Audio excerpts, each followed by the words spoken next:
Hello, welcome guys. Today in this video, I'm going to show you how to slowly loading download folder in Windows 10 PC or laptop. So guys, if you want to slowly loading download folder in Windows 10 PC or laptop, so very easy.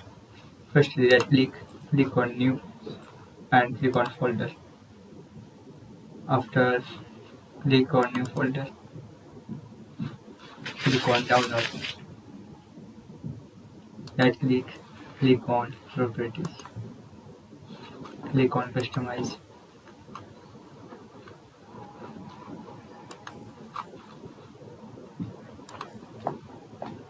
Click on general item.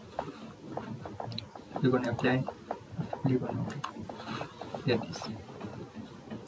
So guys, this is very simple and easy and quickly method if you want to slow loading download folder in Windows 10 PC or laptop.